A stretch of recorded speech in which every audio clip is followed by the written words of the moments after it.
Ulo ng mga nagbabagang sports balita. Phil-American shooting guard Bobby Ray Parks. Prioridad pa rin ang makapaglaro sa National Basketball Association o NBA. Rookie applicant Roy Rosario. Aminadong talk and text tropang texters ang kanyang paboritong PBA ball club. San Miguel Beer head coach Leo Austria.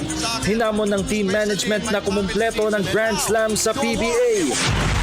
Pinoy IBF flyweight contender Janriel Casimero sumalang na sa training camp para sa title eliminator kontra Puerto Rican rival Mac Williams Arroyo. Philippine Karate kumolekta ng 3 gold medal sa unang araw ng aksyon sa Thailand Open. Veteran Miguel Herrera sinibak na sa pwesto bilang head coach ng Mexican National Football Team. Center Nikola Jokic pumirma ng multi-year contract sa Denver Nuggets. At top seed Rafael Nadal umabante sa second round ng Hamburg Tennis Open sa Germany.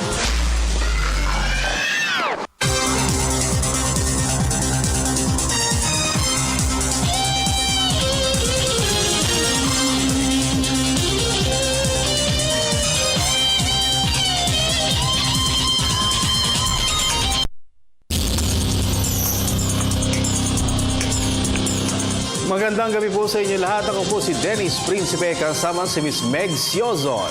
Maghahatid sa inyo ng pinakahuling kaganapan sa daigdig ng palakasan. Sa basketball, tila walang plano si Phil-American shooting guard Bobby Ray Parks na magsumite ng aplikasyon sa 2015 PBA Rookie Draft. Ito'y dahil hanggang sa ngayon ay priority pa rin ang dating National University Bulldogs superstar ang makahanap ng team sa National Basketball Association o NBA. Ang kabuang detalye ihahatid ni Ria Arevalo ng Sports Radio 918. Tila malabo nang humabot parating na PBA Rookie Draft si Filipino-American shooting guard Bobby Ray Parks.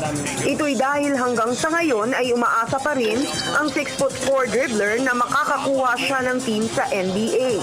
Ayon kay player agent Charlie D, may mga teams na pilit na kumukumbinse kay Parks na sumali sa PBA Draft kahit pa prioridad nila ang makapasok sa NBA. Si D ay nagbalik sa bansa matapos na subaybayan niya ang Summer League campaign ni Parks sa Dallas Mavericks. Yes, 100%. Okay, bakit kaya? Kaya mahati yung focus niya Kasi hindi naman madali yung ginagawa niya doon. He trains 3 times a day. He's in Indiana. Ang schedule niya, pagising niya, practice, and then uwi, magla-lunch, pahinga konti, practice again, and then may isa pa siya sa gabi. Ibinalita rin ni D na may ilang NBA teams ang nagpapakita ng interes na isama sa kanilang training camp si Parks. I think bottom line is how you present your player to the teams. Even dito naman sa atin, di ba, during the PBA draft, minsan may mga nadi-disappoint, bakit nauna si ganito, bakit nauna si ganon. I think it's how you present the player to the teams, Kasi pag nakita naman ng team na makakatulong sa team nila yung player, then I think the player is considered by the team. Hangad ni Parks na maging kauna-unahang Filipino homegrown talent na makapaglaro sa NBA. Para sa PTV Sports, Ria Arevalo, Sports Radio 918. Samantala, bagamat nakatuon ang kanyang atensyon sa nalalapit na kampanya sa FIBA World Tour Manila Masters 3x3 Championship, inamin naman ni rookie applicant Troy Rosario na talk and text shop ang texters ang kanyang paboritong PBA ball club. May report si Ms. Arian Malyari. Hindi pa iniisip ni National University Bulldogs star center Troy Rosario kung anong team ang nasa 2015 PBA Rookie Draft. Ito'y dahil nakasentro pa ang kanyang atensyon sa FIBA World Cup Manila Masters 3x3 Championship, kung saan kasama niya sa Manila North Squad sina Calvin Abueva, Vic Manuel at Carl Dehesa. Ayon kay Rosario, ayaw niya munang pag-usapan ng koponan na posible niyang paglaruan sa PBA dahil abala siya sa paghahanda para sa Manila Masters event. Sa ngayon, hindi ko pa iniisip yun Kung mangyari man, pasalamat ako. Pero sa ngayon, talagang paghahanda ko sa PBA, yun yung focus ko ngayon. Hindi yun kung pang ilang pick ako. Hindi naman ako pwedeng mamili ng team yung team mismo yung pipili. Pero kahit okay ako. Gayunpaman, inamin ni Rosario na talk and text tropang texters ang kanyang paboritong PBA ball club. Siyempre, talk and text. So why you talk and text? Yung sistema, parang nakita ko na parang maganda, parang doon ako bagay. Ang Manila Master 3x3 Championship ay idarao sa darating na weekend, habang sa Agosto 23 naman itinakda ang PBA Rookie Draft. Para sa PTV Sports, Aryan Malyari, Telebisyon ng Bayan. Sa PBA pa rin, hindi naman itinanggi ni Talk and Text tropang texters incoming sophomore Kevin Alas na nakakaramdam siya ng lungkot sa tuwing sasagi sa kanyang isipan ang posibilidad na ilako siya sa ibang kupunan ng team management at coaching staff. Narito ang report ni Haji Caaminyo. Aminado si Talk and Text tropang texters combo guard Kevin Alas na apektado siya ng ulat na inilagay di umano siya sa trading block ng team management. Ayon kay Alas, napamahal na sa kanya ang Talk and Text, kaya't masakit isipin na ititrade na di umano siya ng koponan. Ang 6'2" dribbler ay makailang beses na napabalitang isasahog di umano ng Talk and Text sa player swapping para makuha ang second overall draft pick ng Kia Motors franchise. Siyempre, as a player, napamahal na rin ako sa mga teammates at sa mga coaches ko. So, siyempre, if ever mangyari ba, siyempre, kahit pa paano masakit para sa akin, napamahal na ako sa mga teammates ko. If ever, siyempre, it's part of the business, it's part of my job. Kasunod nito, nilinaw ni Alas na hanggang sa ngayon ay wala pang advice sa kanya ang team management at coaching staff patungkol sa kanyang involvement sa rumored trade. Actually, wala akong nare-renate from management, but sabi naman sa amin ni Coach Jong sa team, pag if ever may trade na mangyayari, it's Coach Jong who will let us know first before namin malamin sa So, yun, sabi niya sa amin na kung meron man siya, wala nagsabi sa amin. Samantala sa isang text message ay pinabulaanan naman ni Talk and Text head coach Jong Wichico ang ulat na ipamimigay na di umano nila si Alas sa ibang team. Para sa PTV Sports, Haji Caaminyo, Telebisyon ng Bayan. Lipat tayo sa boxing. Mahigit isang buwan matapos ay yumukod siya kay fight champion Amnat Rueng. Sinimulan na ni Pinoy IBF flyweight contender John Rial Casimero ang preparasyon para sa title eliminator kontra Puerto Rican rival McWilliams Arroyo. May report si Mr. Rick Yap Santos ng Sports Radio 918. Nagbalik na sa training camp sa Las Vegas, Nevada si former IBF light flyweight champion John Rial Casimero. Ito'y para sa title eliminator kontra Puerto Rican rival McWilliams Arroyo sa Setyembre. Ayon kay boxing promoter at manager Sammy Geloani, may basbas na ng IBF ang flyweight showdown ni Casimero at Arroyo, kung saan ang magwawagi ay magsisilbing mandatory challenger ni Thai champion Amnat Rueng. We're still looking for the place in America. Yun nga, I cannot divulge right now because this is under negotiation. Kahapon lang, I got the sanctioning of the IBF na since we agreed already, so we are directed by the IBF na lalaban muna kami kay McWilliams Arroyo and both parties agreed already. Samantala, tila nangangamba naman si Geloani sa posibilidad na baka abuti na mahigit isang taon bago sila makakuha ng rematch kay Rueng. Ang problema, we have to wait until Rueng is ready to have a rematch. So, ang sa amin naman, if that will be the case, we will be stagnant for several months again. So, we would rather fight once and whoever is the viable that will be authorized by the IBF, yun, lalaban to Rueng. So we agreed already and we have finalized. Si Casimero ay yumukod kay Rueng sa isang controversial title bout sa Bangkok, Thailand, kung saan makailang beses siyang binalibag sa sahig ng Thai champion. Para sa PTV Sports, Rick Yap Santos, Sports Radio 918. Sa volleyball, nakabalik agad sa winning form ang College of St. Benilde Blazers sa group level na preliminaries ng Collegiate Conference ng inaugural Spikers Turf. Kanina ay dinomina ng St. Benilde ng Arellano University Chiefs 25-17, 25 or 20-25, 25-18 at 18, isang linggo matapos na yumukod sila sa University of the Philippines Fighting Maroons. Si Blazer spiker John Vic de Guzman ang nahirang na best player of the game sa kanyang game-high 20 points. Ang 15 dito ay mula sa attacks. Si Lawrence Del Espiritu naman ang namuno sa atake ng Chiefs sa kanyang team-high 14 markers. Nakakuha na malaking bentahe sa blocking department ang Blazers 19-4 pero nadihado naman sila sa Spikes 43-42 at dahil sa panalo, umakyat ang St. Benilde sa share of second spot sa Group B standings sa kanilang record na 2 wins against 1 loss.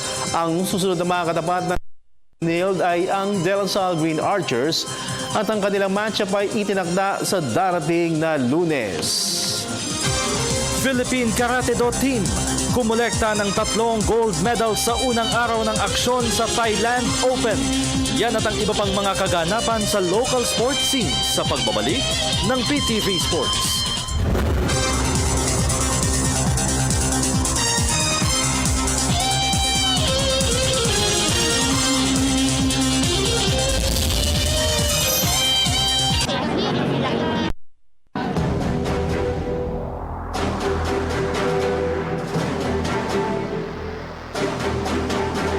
Ang kalagayan ng Sierra Madre, talagang rusted na talaga siya na ship. Yung mission namin talaga doon, yun yung dependihan yung area natin at i-report or magkanda kami ng surveillance. Makikita namin na talagang high-tech yung kagamitan nila. So yun, di pa rin kami nagpapatinag. Di bali high-tech sila, basta tayo, hanggat nandito tayo, bantayan natin tong teritoryo natin, ay atin to . Sa ating mahal na presidente, nagpapasalamat din kami sa programa niyang AFP modernization. Na-inspire kami na may nakikitang bagong barko na acquire yung gobyerno natin. Supported ka ng government mo. So, maipakita mo rin talaga na kung ano yung mission namin, yun talaga, ibubuhos din talaga namin. Hindi kami nawawalan ng pag-asa or nalolo moral. Kung iba yung kalooban namin na yun, dependihan natin dahil atin ito dito. Para sa bayan yung ginagawa namin.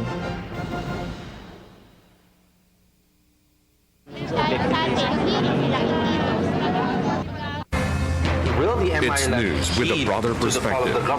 Do they fully understand why they are being barred from seeing their legal counsels and families? A rundown of the biggest stories of the day and the trends and topics that impact our day-to-day. The country's leading English newscast with Robert Tan and Kathy Untalan-Pitan. News Live. Weekdays at 9:15 p.m. Only here. TV.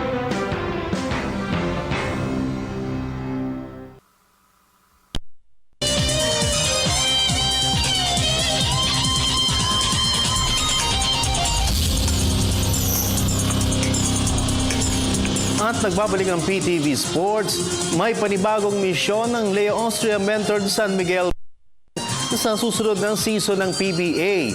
Ito ay ang makapagsubi ng ikalawang franchise Grand Slam sa Liga. May report si Haji Caaminio. Nagbigay ng panibagong hamon kay two-time champion coach Leo Austria ang San Miguel Corporation Management. Ito'y matapos na mabigyan niya ng 2 PBA championships ang San Miguel Beermen sa nakalipas na season ng liga. Ayon kay Austria, bagamat nakakaramdam siya ng pressure, wala silang ibang pupuntiryahin sa susunod na season kundi ang kumumpleto ng Grand Slam. Talagang may pressure yun on my part. Ako yung coach and then sa akin sinasabi, coach, next season na kailangan makuha natin ito, Grand Slam. And then tumawa lang ako dahil sabi ko naman bawat trabaho naman na gagawin mo ay kailangan lalagay mo ng pressure at challenges And then kung wala nun, walang kwenta naman talaga ang buhay. Yan ang ang buhay ng tao. Walang contentment, walang satisfaction dahil kung magandang ginagawa mo, wala kang ibang gustong gawin, kundi gumaling pa rin, ganyan. So, normal naman sa isang tao na maghangad ng Kung masabi nga nila libre naman ang mangarap Isa rin sa mga nakikitang balakid ni Austria sa kanilang misyon ay ang patuloy na pag-usbong ng mga rival teams sa liga. It's not that easy. Yan, kailangan ma-dominate mo. In terms of talent at resources, kailangan dominado mo. Pero nowadays, it's very hard to win at 3 consecutive championship or Grand Slam dahil lahat ng team malalakas competitive. Imagine kung iniisip ng iba, pwede magamit lang to San Miguel. Sometimes natatalo kami doon sa pinakamahinang team. So, hindi pa ka dominado anong team namin yung liga. But sometimes, medyo may swerte ka. Ganyan, pwede mangyari yon. Sisimulan ng San Miguel Beer ang pagtahak sa landas patungo sa asam na Grand Slam sa pamamagitan ng pagdedepensa ng titulo sa season opening All-Filipino Conference. Para sa PTV Sports, Haji Caaminio, Telebisyon ng Bayan. Samantala, bagamat 2 komperensya niyang pinamunuan ng Barangay Ginebra San Miguel, hindi naman matiyak ni former head coach Jeffrey Cariaso kung magiging impresibo ang performance ng koponan gamit ang pamosong triangle offense. Narito ang report ni Ms. Ann Camaviñas ng Sports Radio 918. Para kay dating Barangay Ginebra San Miguel head coach Jeffrey Cariaso, hindi sapat ang 2 komperensya para malaman kung papatok ba o hindi ang triangle offense sa crowd favorite ball club. Ito'y kaugnay ng posibleng ikilos di umano ng mga players sa ilalim ng ni newly appointed mentor Tim Cone ang nagpakilala ng triangle offense sa PBA. Ayon kay Cariaso, hindi niya masabi kung bumenta nga ba o hindi ang komplikadong sistema sa koponan na hinawakan niya ng 2 komperensya noong nakaraang season. Well, in regards to kasi the triangle and to be specific, you have to have players that will 100% buy into what you're doing. Now, so, to be honest with you, I had mixed signals whether they really bought into the triangle when I was there. Dagdag pa ni Cariaso, depende pa rin sa reaksyon players ang ikatatagumpay ng triangle system na nagbigay ng 18 PBA championships kay Cone. With the triangle, you need patience, you need discipline, you need to be able to read and react. And it's not put your head down and then go. So it's read, see how the defense is playing, where's the pass, where's the ball.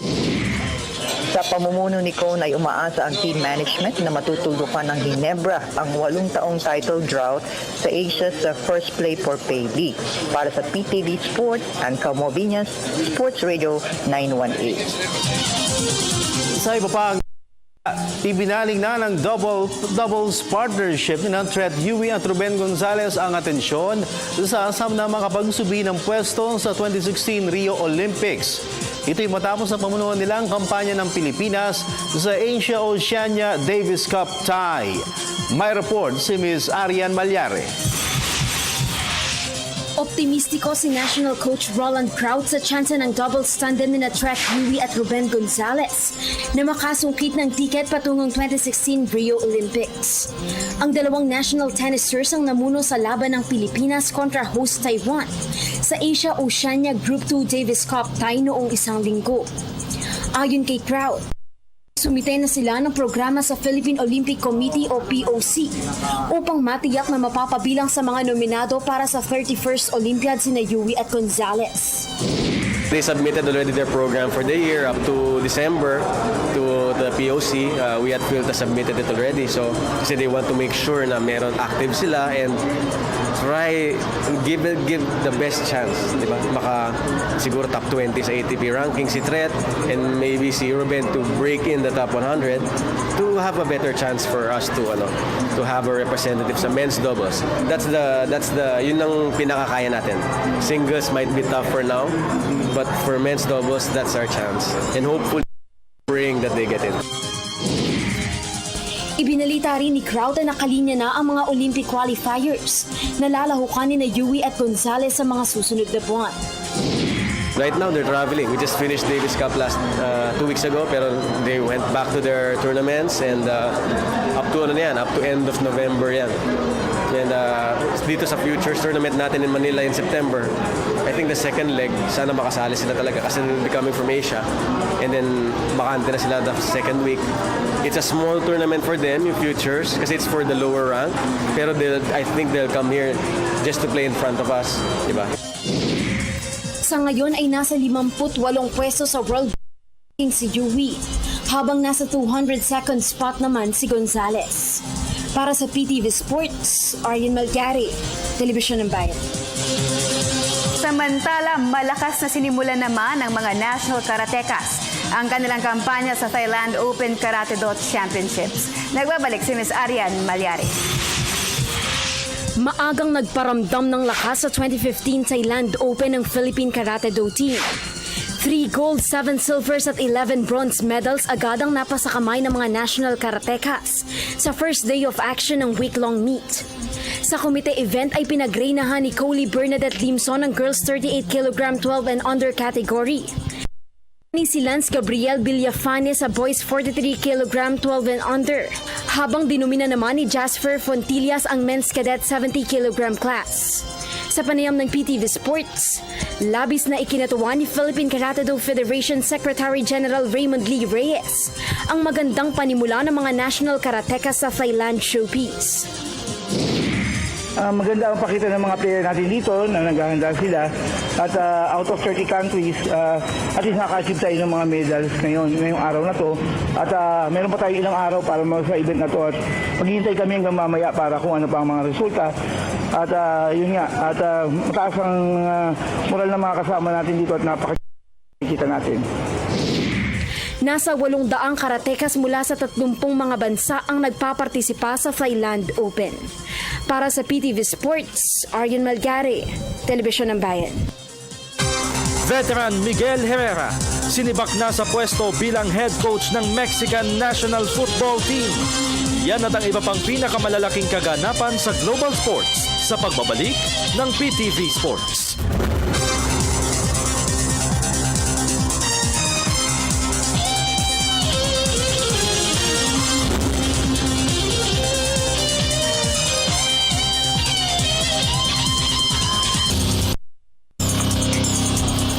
At nagbabalik ang PTV Sports sa football.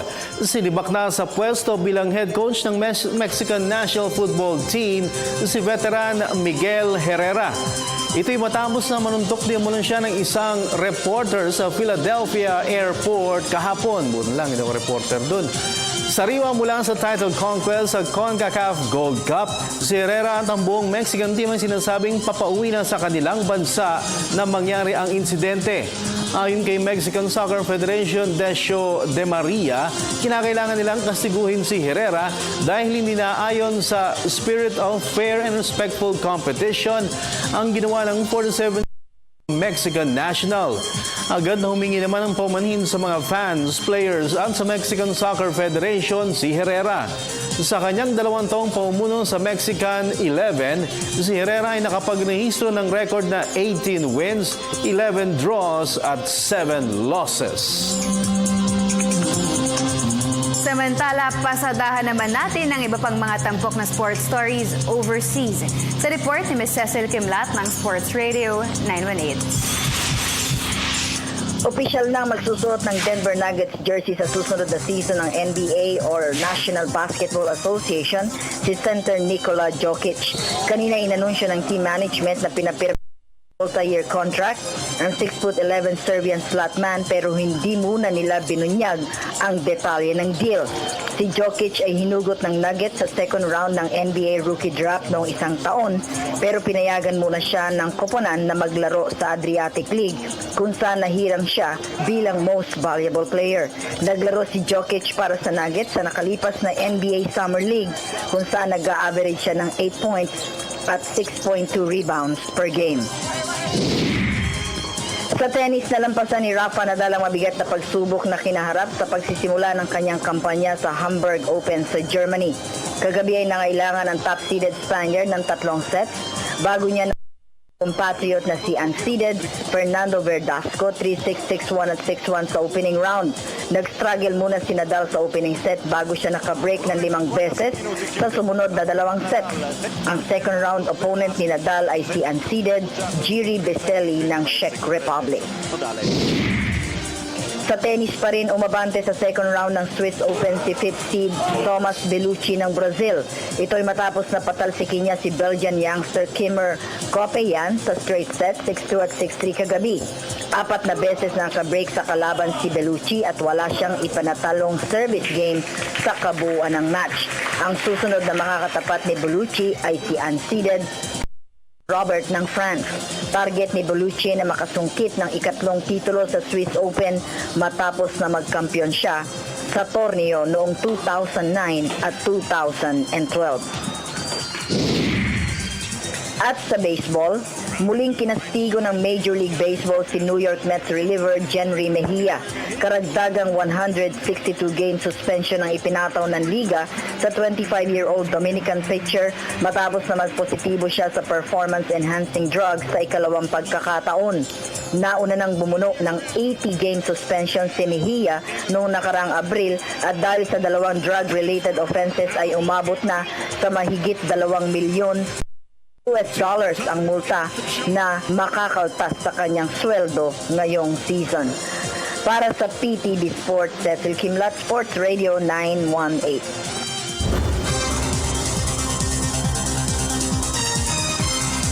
Sa ating question of the day, sino sa tingin ninyo ang pwedeng maging bagong Fast and the Furious tandem ni Mark Caguioa sa Barangay Ginebra, San Miguel? Yan at ang iba pa ninyong katanungan sa ating iSports segment sa pagbabalik ng PTV Sports.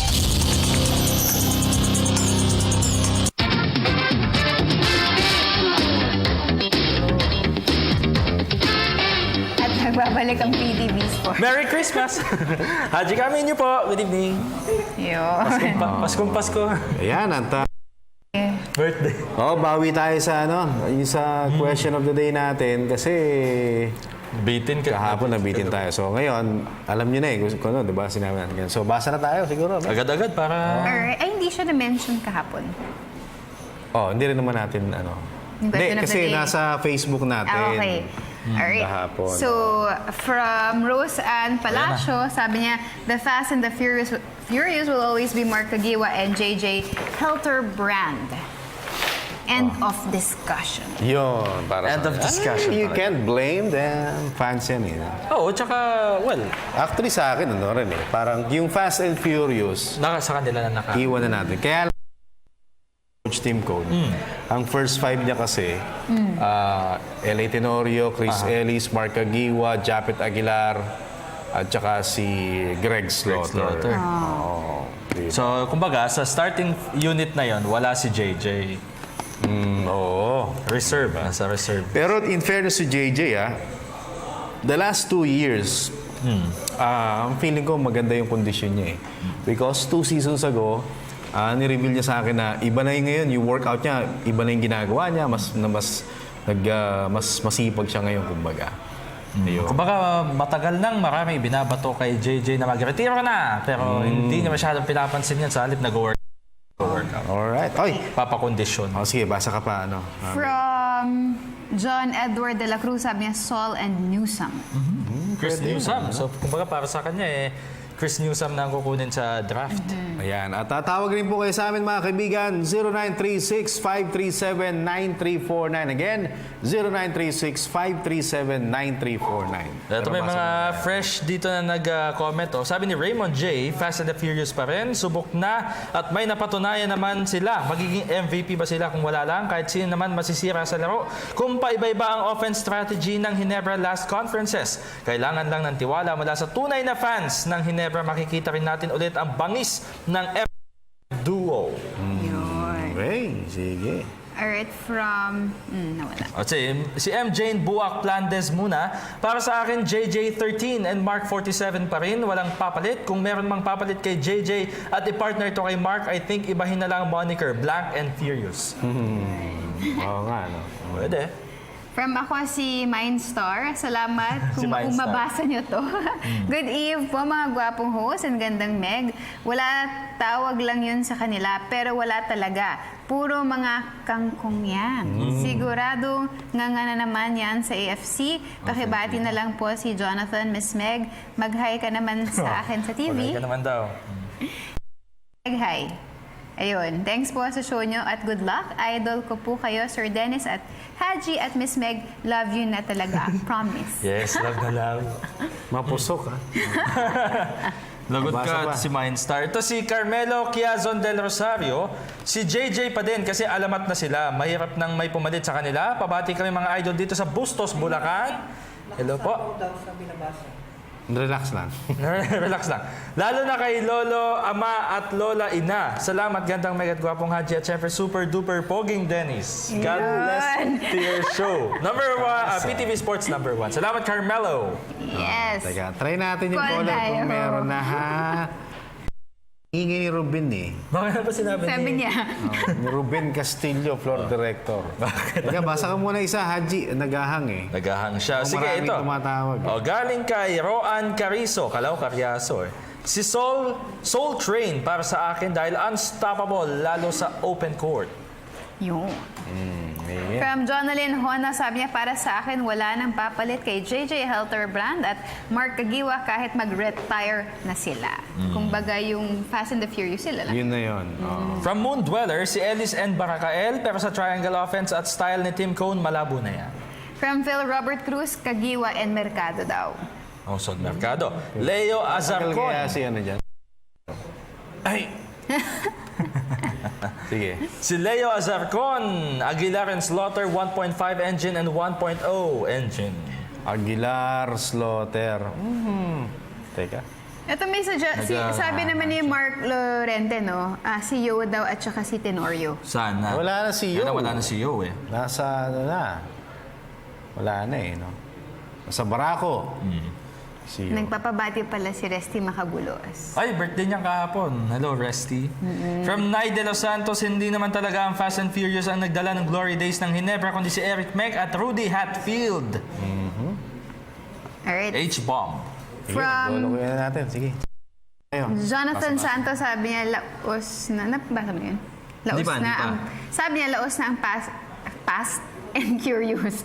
Lipas na mga yan, kaya wag na lang. 8 years na naman nagagawa. Malay mo. Malay mo. Tagal naman ng call sa ano. Sabi Yun na, naman, naghahang eh. naghahang-hang yan eh. Sabi ni Henry Tioxon, sa tingin ko si Newsam. Ba? Newsam?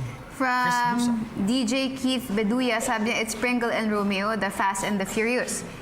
Okay. Kagiwa minus Romeo Nagahang. equals Lolong. Helterbrand minus Pringle. Hindi ka na-gets. Okay. Sige. Lexter Nebres. Po ba si JJ? Hindi naman. Kumbaga parang naghahanap. Wala sa starting 5. Hindi yun yung ano Hindi yun yung talagang starting 5 na. Kasi nung kausap natin si Coach Tim, parang natanong ko lang, Coach, Plan. do you have your starting 5 in mind? Off the top. Alright? Alright. Yun yung sabi niya sa akin. Ako, ano ba to? Nakakaya naman sa mga caller natin. Naghahang yung ating ano. Sayang. Sana kahit makaisa tayong call. Ayan, teka. Sige nga. Ayan. Sige, basa muna kayo. Sige ha, malapit na. From J. Cian Refuerzo, sabi niya sa ngayon wala. Pero next year, dapat i-draft nila si Kiefer para may tagapagmana. Si MC47, tingin ko bagay si Kiefer. Para maging bagong Fast and Furious tandem ng Ginebra. #Hi Miss Meg. Wow. From J. Gatlabayan, kaso hindi na run and gun yung opensa. Bakit ka pa maghahanap ng katandem? Triangle na ngayon, di ba? Pero sabi ni Coach Tim, from time to time, kung saan sila komportable. Kasi yung triangle, hindi naman talaga raw bigla na, Oo, hindi agad-agad na to. guys, triangle, right? Walang gano'n. Talagang naaabutin. Unti-unti. Yan. Unti-unti.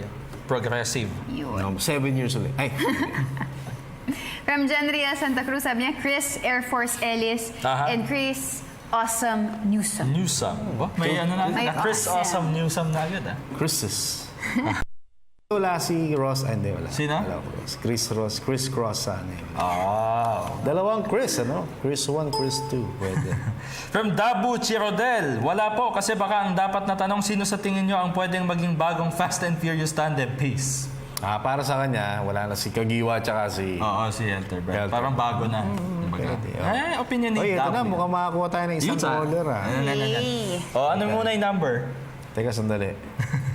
Sandali, sige, basa pa. From EJ Masangkay, still JJ and Mark are the real Fast and the Furious. Phil Robert Cruz, Kagiwa and Mercado. From Gilchard Lontok Yahot, ganda gabi po sa inyo. I pick Chris Newsome, Chris Ellis and Chris Newsome yan ang next Fast and Furious. Pakibati nga po pala si Gilbert Yahot and Lontok at Yahot family ng Los Baños, Laguna. Pure Ginebra fan here. Hashtag Fear the Cancun. At hashtag walang iwanan. From Banal, Brian Banal. No one can replace the Fast and Furious tandem ng BGSM. JJ and Mark would always be the Fast and the Furious of BGSM. Yun. From Sorry, naghahang. Michael Co. Muloboko. Yan kaya natin. Wala na kasi dati okay yung tandem nila. Ngayon wala na. Pero sinasabi niya na dati okay. Ngayon hindi na. From Miss Fast and Furious sa BGSM, ala siguro sa ibang team like SMB, baka Lutz and Marshall. From Rod Basit Ramos, gandang gabi, gandang Meg, Sir Idol Haji, Sir Dennis. Tingin ko lang parang hindi na dapat naghahanap ng bagong tandem at new breed of young player. Balita po sa Ginebra, sa tingin nyo may makukuha ba silang bagong player aside from draft? More power to your program. Ito dito. Ayun, ano nga yung tinatanong ni Rod? Ano daw, balita sa Ginebra kung may bagong trades. Pa naman, no? Sige. Ano pa rin tayo? Facebook. Ron Lumida. Nabasa na ba yan? Hindi pa bago. Wala na eh. Iba na ngayon. Noon ka bagsik si Mark. May laro pa naman. Pero di gaya ng dati. Pringle at Romeo, tingin ko bagong version ng Fast and Furious. Akala ko si Matt Ganuelas Rosser yung nag-comment dito kasi si Matthew Ganuelas Rosser. Sabi niya, Saul and Montfort, tingin ko. Hi, Cherry May.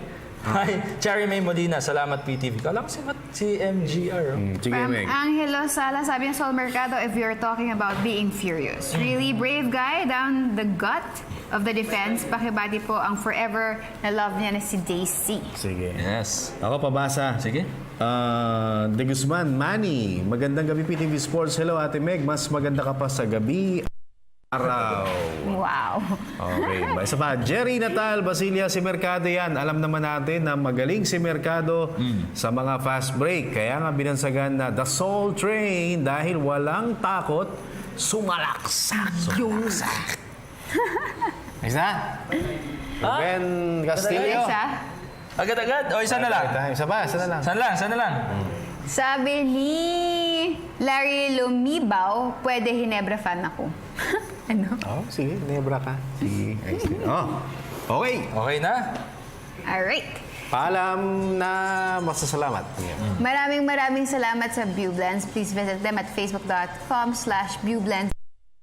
The House of Silhouette, Pampered Butch Organic Shampoo, Mr. Amis Tumang ng Amazing Playground, Miss Sturdy Friend of California Bo, St. Luke's Medical Center, Miss Babes of Dermesthetics, Frank and Marcel Graphics, My Jewelry Box, and of course, Print Couture. Salamat kay Ann Mercado, kay John Rafael Fulgar, at hello daw sa markang Ginebra SBG at Okis ng Caloocan. At maraming salamat po sa De Los Santos family, dyan po sa Nangka, Marikina City, Pantua family, dyan po sa Liano, Caloocan City, kami yung family Tangub City, Misamis Occidental, Mama, Papa, I love you, kay Ginger, Ate Rose Ann, to Miss Aiza, I love you. At bukas, makiparticipate tayo sa Shake Drill, no? 10:30. Oo naman. Hanggang 11:30. News at 1 po bukas. Salamat. Alright, and to my wife, Queenie, I love you. Prince Ian, Prince Zoe, Mami Base, Mami at saka kay Mama Lau. And ako, abangan po ninyo in the next few weeks, ang Sports Radio magkakaroon na po ng app. Okay, so mapapakinggan nyo na po kami sa Android app at saka sa iPhone. Wow! Meron din. So abang-abang lang po kayo kung paano po yung detalye bibigay po namin Ako, sa may show pa naman ako dyan. Ayan. Alright, and pansamantala ako po si Dennis Principe. Megs Yozo. And Haji Kami. Hanggang bukas, ako po si... Hindi. Ito po ang inyong paboritong PDD Sports.